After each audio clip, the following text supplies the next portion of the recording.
പ്രിയമുള്ളവരെ, ഞാൻ കാര്യങ്ങൾ പറഞ്ഞങ്ങ് ക്ലോസ് ചെയ്തോളാം. നിങ്ങൾ റിപ്പീറ്റ് പിന്നെ എപ്പോഴാന്ന് വെച്ചാൽ നിങ്ങൾ കേട്ടാൽ മതി. ഞാനിപ്പോൾ ഈ ലൈവിൽ വരാനുണ്ടായ ഏറ്റവും പ്രധാനപ്പെട്ട കാര്യമെന്ന് പറയുന്നത് ഇന്ന് ദിവസം രാവിലെ കുറച്ച് വിഷയങ്ങൾ ഞാൻ സംസാരിക്കുകയുണ്ടായിട്ടുണ്ടായിരുന്നു. അതിനുള്ള പ്രധാനപ്പെട്ട കാരണം ബിഗ് ബോസ് എന്ന് പറയുന്ന ഷോയോട് നീതി പുലർത്താത്ത ഏഷ്യാനെറ്റിന്റെ തലപ്പത്തിരിക്കുന്ന ചിലരുടെ നെറുകേടുകൾ വളരെ കൃത്യമായിട്ട് അറിയാവുന്ന ഒരാളാണ് ഞാൻ. അതിന്റെ അർത്ഥം അത് വെച്ചിട്ട് കഴിഞ്ഞ മുമ്പെങ്ങാണ്ട് റോബിൻ ഇറങ്ങിയിട്ട് ആൾക്കാരുടെ അടുത്ത് എന്തോ പറഞ്ഞെന്നോ, അപ്പം നന്ദികേട് കാണിക്കരുതെന്ന് പറഞ്ഞിട്ടോ. എനിക്കെതിരെ നിങ്ങൾ ആദ്യം മനസ്സിലാക്കണം, ഞാനിത് പറഞ്ഞത് എനിക്ക് വേണ്ടിയിട്ടല്ല. എനിക്ക് എന്തെങ്കിലും പ്രശ്നങ്ങൾ ഏഷ്യാനെറ്റിന്റെ ഭാഗത്തു നിന്നോ ബിഗ് ബോസിന്റെ അധികൃത ഭാഗത്തു നിന്നോ ഒന്നും ഉണ്ടായിട്ടില്ല എന്ന് മാത്രമല്ല, വളരെ കൂളായിട്ട് മുന്നോട്ട് പോയിക്കൊണ്ടിരിക്കുന്ന ഒരാളാണ് ഞാൻ സിനിമകൾ ചെയ്യാൻ നിൽക്കുന്ന ഒരാളാണ് ഞാൻ. എന്നെ സംബന്ധിച്ച് ഏഷ്യാനെറ്റുമായിട്ടും ഈ പറയുന്ന വ്യക്തികളുമായിട്ട് ഉണ്ടാവുന്ന എല്ലാ ബന്ധങ്ങളും എനിക്ക് എൻ്റെ ഭാവി ജീവിതത്തിൽ എനിക്ക് ഗുണകരമായി മാറത്തേ ഉള്ളൂ. എനിക്കിതെല്ലാം കണ്ട് മിണ്ടാതെ പഞ്ചമുച്ചം മുടക്കി പിടിച്ച് നിശബ്ദനായിട്ടിരിക്കാം. എനിക്ക് യാതൊരു പ്രശ്നങ്ങളുമില്ല. എൻ്റെ ജീവിതത്തിൽ നേട്ടങ്ങൾ മാത്രമേ ഉണ്ടാവൂ. അതുപോലൊന്നുമല്ല റോബിന്റെ മുൻകാലത്ത് സംഭവിച്ചത്. റോബിനുമായിട്ടുണ്ടായിട്ടുള്ള വിഷയത്തിൽ, റോബിന് വ്യക്തിപരമായിട്ടുണ്ടായിട്ടുള്ള ദേഷ്യത്തിൽ റോബിൻ ആ ഷോയ്ക്കെതിരെ പറഞ്ഞത് കണക്കോ ഒന്നുമല്ല ഞാനിവിടെ പറഞ്ഞത്. എനിക്ക് വ്യക്തിപരമായിട്ട് യാതൊരു പ്രശ്നങ്ങളും ഇല്ല എന്ന് മാത്രമല്ല, എല്ലാവരുമായും സൗഹൃദത്തിലാണ്. 2 ദിവസങ്ങൾക്ക് മുമ്പ് ഏഷ്യാനെറ്റിന്റെ 50-ാം ദിവസത്തിനെ തുടർന്ന് ഒരു ആശംസ എടുത്ത് അയച്ചു കൊടുക്കണമെന്ന് പറഞ്ഞപ്പോഴും ഞാനൊരു മറുപടി പറഞ്ഞു. വെറും നാറി പുഴുത്തുകൊണ്ടിരിക്കുന്ന ഒരു ഷോയാണ്. എന്നാലും ആ ഷോയോടുള്ള ഒരു സ്നേഹത്തിന്റെ പുറത്ത് എന്നെ ജനങ്ങളെ അറിയിച്ചു കൊടുത്തത് ബിഗ് ബോസ് എന്ന ഷോ ആയതുകൊണ്ട് ഞാനൊരു ആശംസ വീഡിയോ എടുത്ത് അയച്ചു തരാം എന്ന് പറഞ്ഞു തന്നെ ആശംസാ വീഡിയോ തയ്ച്ചു കൊടുത്തത് ഞാനാണ്. പക്ഷേ ഞാനിത് പറയാൻ കാരണം, ഈ ബിഗ് ബോസിൽ നിന്ന് പുറത്താക്കപ്പെട്ട സിബിൻ എന്ന് പറയുന്ന ചെറുപ്പക്കാരനെ ഭ്രാന്തനാക്കി ചിത്രീകരിച്ചുകൊണ്ട് ഏഷ്യാനെറ്റിന്റെ തലപ്പത്തിരിക്കുന്ന ചില നാറികൾ നടത്തിയ നെറുകേടിനെതിരെ പറയാതിരിക്കാൻ ഞാൻ സിനിമ പൂർണ്ണമായിട്ടും വേണ്ടെന്ന് വെക്കും. ഞാൻ പൂർണ്ണമായും എന്റെ സിനിമയെ വേണ്ടെന്ന് വെക്കും. ഇവന്മാർ എന്നെ മാക്സിമം പോയി കഴിഞ്ഞാൽ തൊലിക്കാൻ പോകുന്നത് അഖിലെ സിനിമയിൽ നിൽക്കുന്ന ഒരാളാണ്, ഏഷ്യാനെറ്റുമായിട്ട് ബന്ധം വേണം, അല്ലെങ്കിൽ ഈ ഇരിക്കുന്ന ഈ 2 പേര് കേട്ടോ, അധികം ആൾക്കാരൊന്നുമില്ല, 2 പേരേ ഉള്ളൂ ഇതിന്റെ പിന്നിൽ. അല്ലാതെ ഏഷ്യാനെറ്റിന്റെ ഓൾ ഇന്ത്യ ബിസിനസ് എന്ന് പറയുന്ന കിഷൻ എന്ന് പറയുന്ന അദ്ദേഹം വളരെ നല്ല മനുഷ്യനാണ്. അദ്ദേഹത്തിനോടൊക്കെയുള്ള വ്യക്തിപരമായിട്ടുള്ള സ്നേഹവും താല്പര്യവും കൊണ്ടാണ്. അതേപോലെ എന്റെ സുഹൃത്തുക്കൾ ധാരാളം പേര് അവിടെ ഉണ്ട്. അവരോടൊക്കെയുള്ള സ്നേഹം കൊണ്ടാണ് ഇവന്മാരുടെ ഈ 4 തരങ്ങൾക്കെതിരെ നമ്മൾ ഇത്രയും നാളും മിണ്ടാതിരുന്നത്. ഇതിൽ വന്നു പോയിട്ടുള്ള പല മത്സരാർത്ഥികൾക്കും ഈ സ്ത്രീകളെ ഇവന്മാർ ഉപയോഗിച്ചിട്ടുള്ള രീതികൾ, പല മത്സരാർത്ഥികൾക്കും പണം പറഞ്ഞിട്ട് ആ പണത്തിന്റെ കാശിന്റെ ഷെയർ വാങ്ങി പല മത്സരാർത്ഥികളെയും ബിഗ് ബോസിൽ കയറ്റിയതുൾപ്പെടെയുള്ള വിഷയങ്ങൾ, ഇത്തരം ഒരുപാട് നാറിയ പരിപാടികൾ ഇവരൊക്കെ കാണിച്ചിട്ടുണ്ടായതുകൊണ്ട് ഞാനിത് പിന്നെ ഏഷ്യാനെറ്റുമായിട്ട് ബന്ധപ്പെട്ട് നമുക്കൊരു കോൺട്രാക്ട് ഉണ്ടായിരുന്നു. ആ കോൺട്രാക്ടിനോടൊരു നീതി പുലർത്തണം. അതുകൊണ്ട് തന്നെ ഞാൻ ആ കോൺട്രാക്ടിനോട് നീതി പുലർത്തിയതിനു ശേഷം ഇപ്പോൾ ഇത് പറയാനുള്ളൊരു കാരണമെന്ന് പറയുന്നത്, ഞാൻ ഇന്നേ ദിവസമാണ് അറിയുന്നത് സിബിൻ എന്ന് പറയുന്ന ചെറുപ്പക്കാരൻ ഒരിക്കലും ആ ഷോയിൽ നിന്ന് പുറത്തു പോകണമെന്ന് ആഗ്രഹിച്ചിരുന്നതല്ല.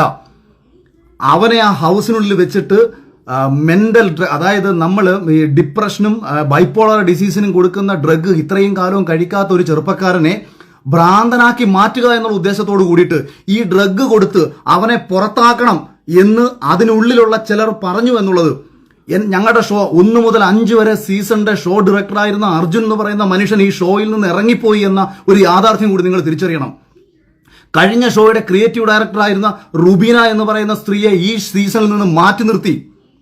എന്താ കാര്യമെന്ന് ചോദിച്ചു കഴിഞ്ഞാൽ, ഇവന്മാരുടെ താല്പര്യത്തിനനുസരിച്ചുള്ള മത്സരാർത്ഥികൾ ജയിച്ചു വരണം. ആ താല്പര്യത്തിനനുസരിച്ചുള്ള മത്സരാർത്ഥികൾക്ക് വേണ്ടിയിട്ട് കൃത്യമായിട്ടുള്ള കാര്യങ്ങൾ പ്ലാൻ ചെയ്യാൻ വേണ്ടി അവിടെ പോയി നിന്നുകൊണ്ടിരിക്കുന്ന ഇവരുടെ ഈ 4 തരങ്ങൾ ആരെങ്കിലുമൊക്കെ വിളിച്ച് പറയണ്ടേ? അത് അറ്റവും മൂലം തൊടാതെ അങ്ങും ഇങ്ങും തൊടാതെ വായി തോന്നുന്ന വിവരക്കേടുകൾ വിളിച്ചു പറയുന്ന രീതിയല്ല. റോബിന് പറ്റിയ മിസ്റ്റേക്ക്, റോബിനോടുള്ള വ്യക്തിവിരോധം കൊണ്ട് റോബിൻ എന്തൊക്കെ വായി തോന്നുന്ന വിവരക്കേടുകൾ വിളിച്ചു പറഞ്ഞപ്പോഴത്തേക്ക് സമൂഹം റോബിനെ പുച്ഛിക്കുകയാണ് ചെയ്തത്. പറയേണ്ട കാര്യങ്ങൾ കൃത്യമായി തെളിവുകൾ നിർത്തി കാര്യകാരണ അടിസ്ഥാനത്തിൽ സംസാരിച്ചാണ് എനിക്ക് ശീലം. അതുകൊണ്ട് ഏതെങ്കിലുമൊക്കെ ഊളകൾ വന്നിട്ട് എനിക്ക് എന്നെ തൊലിച്ചുകൊണ്ടുള്ള കമന്റുകൾ ഇട്ടുകൊണ്ട് വരരുത്. ഞാൻ ഈ സംസാരിക്കുന്നത് എനിക്ക് വേണ്ടിയിട്ടുള്ള എല്ലാ നഷ്ടങ്ങളും ഏറ്റെടുത്തുകൊണ്ട് ഒരു കോപ്പും എന്റെ ജീവിതത്തിൽ ഇവനൊന്നും ചെയ്യാൻ പോത്തില്ല എന്നുള്ള അടിയുറച്ച വിശ്വാസത്തിൽ ആർക്കെതിരെയും എന്തും സംസാരിക്കാനുള്ള ആത്മധൈര്യം സത്യത്തിനൊപ്പം നിൽക്കുമ്പോൾ എനിക്കുള്ളിടത്തോളം കാലം അത് ഏഷ്യാന്റെ തലപ്പത്തിരിക്കുന്നവനാണെന്നുണ്ടെങ്കിലും ഇന്ത്യൻ ഭരണഘടനയുടെ തലപ്പത്തിരിക്കുന്ന, അല്ലെങ്കിൽ എനിക്ക് കേന്ദ്രത്തിന്റെ തലപ്പത്തിരിക്കുന്നവനാണെന്നുണ്ടെങ്കിലും കേരളത്തിന്റെ തലപ്പത്തിരിക്കുന്നവനാണെങ്കിലും എനിക്ക് ഒരേപോലെ ഉള്ളൂ. ഈ നാളത്തെ ഈ നിമിഷം കുമാരെല്ലാം ചേർന്ന് എന്നെ കൊന്നു കളഞ്ഞാൽ അഭിമാനത്തോടുകൂടി മരിക്കാൻ തയ്യാറാണ്. എനിക്കങ്ങനൊന്നും ഒരുത്തരം പേടിയും കോപ്പമൊന്നുമില്ല. എന്റെ വൈഫും എന്റെ പിള്ളേരും ഒക്കെ എന്റെ സ്വഭാവം പണ്ടേ കണ്ടു വളർന്നവരാ. ഈ കിട്ടിയതൊക്കെ പ്ലസ് ആണ് എനിക്ക്. അവരൊന്നും എനിക്ക് ഒന്നും കിട്ടണമെന്ന് വിചാരിച്ചില്ല. എനിക്ക് ഇത്രയും ദേഷ്യമുള്ളത് ഒരു ചെറുപ്പക്കാരൻ, ആ മത്സരാർത്ഥി, അവൻ പുറത്ത് സപ്പോർട്ട് കിട്ടുന്നുവെന്ന് കണ്ട നിമിഷം അവനെ ഈ ഷോയിൽ നിന്ന് പുറത്താക്കാൻ വേണ്ടിയിട്ട് സ്വാഭാവികമാണ്. അപ്പം ഒരാൾക്ക് മാനസികമായിട്ടുള്ള സമ്മർദ്ദങ്ങൾ ഉണ്ടാവും. അവനെ തകർക്കാൻ വേണ്ടി പല കാര്യങ്ങളും ആ ഷോയുടെ അധികൃതർ ചെയ്യും. ഞാനും അതിനെതിരെ പറഞ്ഞിട്ടുണ്ട്. ഞാൻ പേഴ്സണലി മെസ്സേജ് അയച്ച സിബിനെ നിനക്ക് വല്ല കാര്യമുണ്ടായിരുന്നു ആ ഷോയിൽ നിന്ന് ഇറങ്ങിപ്പോണ്ടത്? നീ ഇത്രേ ഉള്ളായിരുന്നോ? കഴിഞ്ഞ സീസണിൽ എന്താ മോഹൻലാലും അല്ലെങ്കിൽ ബിഗ് ബോസിന്റെ ആൾക്കാരും വന്നിട്ട് എന്നെ കനപ്പിക്കുക ചെയ്തത്? അവരവിടെ പേഴ്സണലി പറയുന്നുണ്ട്, എന്നെ പുറത്താക്കാൻ വേണ്ടി ഉമ്മി നോക്കി, ചെയ്യാൻ പറ്റുന്ന മാക്സിമം ചെയ്തു. ഏശാത്തത് കൊണ്ടാണ്. അല്ലെ നിങ്ങൾ വിചാരിക്കുന്നുണ്ടോ എന്നെ പോലെ ഒരുവനെ ജയിപ്പിക്കാൻ ഇവർ നിൽക്കുമെന്ന്? സാബുമോനെ പോലെ ഒരാളെ സാബുമോന്റെ കാര്യത്തിൽ ഇവർക്ക് പറ്റിയ അബദ്ധം എന്ന് പറയുന്നത് പേളിമാണി ജയിക്കുമെന്നുള്ള കാര്യത്തിൽ ഇവർക്ക് ഉറപ്പായിരുന്നു. അവസാന സമയത്ത് ചെറിയ വേരിയേഷന്റെ പുറത്ത് സാബു ജയിച്ചു എന്നത് ഒഴിച്ചാൽ ഇവർ ഒരിടത്തും പ്രതീക്ഷിച്ചിരുന്നില്ല സാബു ജയിക്കുമെന്നുള്ള കാര്യം. ഒരു സിനിമാ സംവിധായകനും സോഷ്യൽ മീഡിയയിൽ അത്യാവശ്യം ചർച്ച ചെയ്യപ്പെട്ടുള്ള ഒരാളുമായ, അല്ലെങ്കിൽ പലവിധ ചാനൽ ചർച്ചകളിൽ പങ്കെടുത്തിട്ടുള്ള ഒരാളുമായ എനിക്ക് കിട്ടിയതിന്റെ 3 ഇരട്ടി ശമ്പളം കൊടുത്തു കയറിയ മത്സരാർത്ഥികൾ ഉണ്ട് കഴിഞ്ഞ സീസണിൽ. ആരാണ് ഈ ശമ്പളം ഈ രീതിയിൽ അവർക്ക് കൊടുത്തത്? അതിന്റെ ഷെയർ വാങ്ങി സ്ത്രീകളെ സ്വന്തം കാര്യങ്ങൾക്ക് ഉപയോഗിച്ചുകൊണ്ട്, മത്സരാർത്ഥികളെ സ്വന്തം കാര്യങ്ങൾക്ക് ഉപയോഗിച്ചുകൊണ്ട് ഇത്തരം നാറിയ പരിപാടികൾ കാണിക്കുന്ന അവന്മാരെ തുറന്നു കാണിക്കണം. അത് ഇമാതിരി പുഴുത്തു നാറിയ ഒരു ഷോ 50 ദിവസമായിട്ട് ഈ സമൂഹത്തിൽ ഈ ഷോ ഇത്രയേറെ നെഗറ്റീവായി പൊയ്ക്കൊണ്ടിരിക്കുമ്പോഴും മോഹൻലാലിനെ പോലും പറഞ്ഞു പറ്റിച്ച് ഇതെന്തോ മഹത്തരമാണെന്ന് കാണിച്ച് വീഡിയോ ഇട്ടേക്കാണ് 50ാമത്തെ ദിവസം. നാണം കെട്ട് ഞാൻ രാവിലെ പറഞ്ഞു, അതായത് ഈ വെറും പാപ്പരാസികളുടെ സ്വഭാവമുണ്ട്, അല്ലെന്നുണ്ടെങ്കിൽ റീച്ചിന് വേണ്ടിയിട്ടും കാശിന് വേണ്ടിയിട്ടും ചെയ്യുന്ന ചില നാറിയ മാധ്യമ പ്രവർത്തകരുണ്ട്. ആരുടെയും അടിയിൽ ഒളിക്യാമറ കൊണ്ടുവച്ച് പകർത്തിയെടുക്കുന്ന വിഷ്വലുകൾക്ക് വലിയ പ്രാധാന്യമുണ്ടാവും. അത്തരം പ്രാധാന്യങ്ങളല്ല ബിഗ് ബോസ് പോലത്തെ ഒരു ഷോയിൽ കാണിക്കേണ്ടത്. സമൂഹത്തിന്റെ പ്രതിഫലനമാകണം ബിഗ് ബോസ് പോലത്തെ ഒരു ഷോ. അത് യവന്മാരുടെയൊക്കെ നാറിയ സ്വന്തം സ്വാർത്ഥ താല്പര്യങ്ങൾ സംരക്ഷിക്കാൻ വേണ്ടിയിട്ട് പെണ്ണുങ്ങളെ കൂടെ വിളിച്ച് കിടത്തിയിട്ട്, അല്ലെങ്കിൽ പെണ്ണുങ്ങളുടെ കയ്യിൽ നിന്ന് കാശ് മേടിച്ചിട്ട്, അല്ലെങ്കിൽ മത്സരാർത്ഥികളെ കാശും മേടിച്ചിട്ട് അവരെ ജയിപ്പിക്കാൻ വേണ്ടിയിട്ട് കാണിക്കുന്ന നാരത്തരമാകരുത് ഒരു ഷോ. അതും പ്രേക്ഷകരുടെ വോട്ടെന്ന് പറഞ്ഞ് മുന്നോ നീയൊക്കെ എന്തോ കാണിച്ചോ? അപ്പൊ ഐഡിയ സ്റ്റാർ സിംഗർ നടക്കുന്നുണ്ടല്ലോ, ഡാൻസ് പ്രോഗ്രാമുകളുടെ റിയാലിറ്റി ഷോ നടക്കുന്നുണ്ടല്ലോ, അത് നിന്റെയൊക്കെ സ്വന്തം താല്പര്യത്തിന് നീയൊക്കെ തോന്നിയത് കണക്ക് ചെയ്തോ. പക്ഷെ പ്രേക്ഷകരാണെല്ലാം ഈ ജനങ്ങളുടെ മുന്നിലേക്ക് ഞങ്ങൾ ഇട്ട് കൊടുക്കുന്നു. മറ്റേതാ മഴയാ കോടയാ മറ്റേതാ കേരളത്തിൽ ഏറ്റവും കൂടുതൽ ജനങ്ങൾ സ്നേഹിക്കുന്ന ഒരു മനുഷ്യനെ ശനിയാഴ്ച ഞായറാഴ്ച പിടിച്ചു നിർത്തിയിട്ട് കേരളത്തിലെ മനുഷ്യരെ കോമാളിയാക്കുന്നു. മോഹൻലാൽ എന്താ നിന്റെ കളിപ്പാവുകളോ? കാശ് കൊടുത്ത ആ മനുഷ്യനെ ഈ സമൂഹത്തിന്റെ തെരുവിളി കേൾപ്പിക്കേണ്ട കാര്യമുണ്ടോ? ആ മനുഷ്യനെ സ്നേഹിക്കുന്ന എത്രയോ മനുഷ്യർ ആ മനുഷ്യനെ തെരുവിളിച്ചുകൊണ്ടിരിക്കുകയാണ്. ആരാണ് ഇതിന് കാരണക്കാർ? നിനക്കൊക്കെ എതിരെ പറയാൻ പല ആൾക്കാർക്ക് പേടിയായിരിക്കും. കാര്യം നഷ്ടപ്പെടാൻ ഒരുപാടുണ്ടെന്നുള്ള ചിന്ത കൊണ്ടാണ് കുമാർ നിനക്കൊക്കെ എതിരെ പറയാൻ ഭയപ്പെടുന്നത്. എനിക്കൊരു വെണ്ടക്കയില്ല. നിന്നെ ഒന്നും പേടിച്ചിട്ട് മിണ്ടാതിരിക്കും, നീ ഒന്നും പേടിച്ച് ചിന്തിക്കുക വേണ്ട. നാരത്തരം കാണിച്ചിട്ടുണ്ടോ നിന്റെയൊക്കെ മുഖത്ത് നോക്കി പറയുന്ന നാരത്തരമാണെന്ന്. ഈ ചെറുപ്പക്കാരനെ പുറത്താക്കിയിട്ട് അവനെ വിളിച്ച് വരട്ടുകയാണ്. അവൻ മിണ്ടിയാൽ അവനെ തട്ടിക്കളയും, അവൻ മിണ്ടിയാൽ അവനെ തൊലിച്ചു കളയും. ഈ കോൺട്രാക്ട് ഉണ്ട്. എന്നെ കഴിഞ്ഞ സീസണിൽ ഇതാണൊക്കെ വിളിച്ചൊന്ന് കോൺട്രാക്ട് ഉണ്ടാക്കിയപ്പോൾ ഞാൻ പറഞ്ഞു, ചാനലിന്റെ പേര് ഏഷ്യാനെറ്റ് എന്നല്ലേ, സുപ്രീം കോടതി നല്ലല്ലോ, അവരുടെ കൈ വെച്ചിരുന്നാൽ മതി എന്നാണ് ഞാൻ പറഞ്ഞത്. എന്നെ വിളിച്ചിട്ട് കോൺട്രാക്ട് ആണ്, അഖിൽ അങ്ങനെ സംസാരിക്കരുത്, അഖിൽ ഇങ്ങനെ സംസാരിക്കരുത്. അപ്പൊ അതുകൊണ്ട് ഏതെങ്കിലും ഒരു ചെറുപ്പക്കാരനെയോ ഒരു വ്യക്തികളെയോ നേരെ ഇത്തരത്തിൽ തെമ്മാടിത്തരങ്ങൾ കാണിച്ചു വെച്ചിട്ട് സ്വന്തം താല്പര്യങ്ങൾ സംരക്ഷിക്കാൻ വേണ്ടി ഒരു ഷോ നടത്തി പ്രേക്ഷകരെ വിഡ്ഢികളാക്കുന്ന ഇമാതിരി നാറുത്തരത്തിനെതിരെ ശക്തമായി പ്രതികരിക്കാൻ തന്നെയാണ് ഉദ്ദേശം.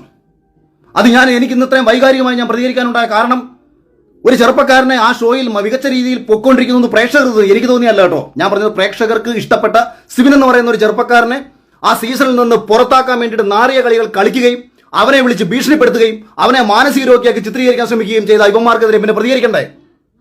ഞാൻ ഇന്ന് വരെയും സമൂഹത്തിന്റെ വിരോധം പിടിച്ചു പറ്റിയതും എന്നെ ആൾക്കാർ വെറുത്തതും അല്ലെങ്കിൽ ആൾക്കാർ എന്തെങ്കിലുമൊക്കെ നഷ്ടം എനിക്കുണ്ടായതും ഒന്നും എനിക്ക് വേണ്ടിയിട്ടായിരുന്നില്ല. അന്നും ഇന്നും ആത്മവിശ്വാസവും ആത്മധൈര്യവും മറ്റുള്ളവനോട് സംസാരിക്കുമ്പോഴാണ്. അതുകൊണ്ട് അതേ ആത്മവിശ്വാസത്തിലും അതേ ആത്മധൈര്യത്തിലും പറയുകയാണ്, ചെയ്യുന്ന നാറുത്തരത്തിനെതിരെ പ്രതികരിച്ചിരിക്കും. അത് ചാനലിനോടോ എനിക്ക് നന്ദി പ്രേക്ഷകരോടാണ്. എനിക്ക് ഏഷ്യാനെറ്റിൽ എന്നെ ഇന്റർവ്യൂ കഴിഞ്ഞ സമയത്ത് എന്നെ പുറത്താക്കണമെന്ന് തീരുമാനിച്ച ആൾക്കാരാണ്. എന്നെ ആരാണോ ഈ കഴിഞ്ഞ സീസണിൽ എടുക്കരുതെന്ന് വിചാരിച്ചാൽ അയാൾ ആഗ്രഹിച്ച ആൾക്കാരാണ് റോബിനെ പുറത്താക്കണമെന്നും സാബുവിനെ പുറത്താക്കണമെന്നും രജത് കുമാറിനെ പുറത്താക്കണമെന്നും. ആരുടെ ശ്രദ്ധയാണോ പ്രേക്ഷകരിലേക്ക് പോകുന്നത് ആ മത്സരാർത്ഥികളെ പുറത്താക്കണമെന്ന് ചിന്തിച്ച ഒരുത്തരാണ് ഏഷ്യാനെറ്റ് തലപ്പത്ത് കേരളത്തിലിരിക്കുന്നത്. അതുകൊണ്ട് ഇവൻ പ്രേക്ഷകനെ മുൻനിർത്തി കോമാളിത്തരം കളിക്കരുത്. സ്വന്തമായിട്ട് എന്തും കളിച്ചോ. ബിഗ് ബോസ് നടത്തുകയോ മറ്റേ ഏത് റിയാലിറ്റി ഷോയും ഒരു ചാനലിൽ നടത്താം. ഒരു കോർപ്പറേറ്റ് ചാനലിന് കാശുണ്ടെന്നുണ്ടെങ്കിൽ എന്ത് തെമ്മാടിത്തരങ്ങളും ഷോയുടെ പേരിൽ കാണിക്കാം. പക്ഷെ പ്രേക്ഷകരുടെ നിർത്തിക്കൊണ്ട്, ഇതൊരു ജനാധിപത്യ രാജ്യമാണ്. വോട്ട് ചെയ്യുന്ന ഒരു പ്രേക്ഷകനെ കോമാളിയാക്കിക്കൊണ്ട് ഇത് വോട്ടടിസ്ഥാനത്തിൽ ഒരാളെ പുറത്താക്കും. ഞാൻ ഇപ്പോഴും പറയുന്നു, വോട്ട് എന്ന് പറയുന്നത് തന്നെയാണ് ബിഗ് ബോസിന്റെ അടിസ്ഥാന നയമെന്നാണ് 100% നിലവിൽ ഇതുവരെയും ഞാൻ വിശ്വസിക്കുന്നത്. കൃത്യമായ ഓഡിറ്റിങ്ങും കാര്യങ്ങളും ഉണ്ട്, അങ്ങനെ തന്നെയാണ് പോകുന്നത്. പക്ഷേ പ്രേക്ഷകരെ കോമാളിയാക്കി കൊണ്ടുപോവുകയാണ്. അതിനെതിരെ പറയാൻ തന്നെയാണ് തീരുമാനം. അതിനെതിരെ പറയാൻ തന്നെയാണ് ഒരിക്കൽ കൂടി ലൈവിൽ വന്നത്. രാവിലെ ഞാൻ കുറച്ച് ഒഴിവാക്കി വിട്ട വിഷയമാണ്. ഇത്ര അടിച്ചാവർത്തിച്ച് പറയുന്നത്. ഇനി ബാക്കി ഏതെങ്കിലും യവന്മാർ പൊങ്ങി വരട്ടെ.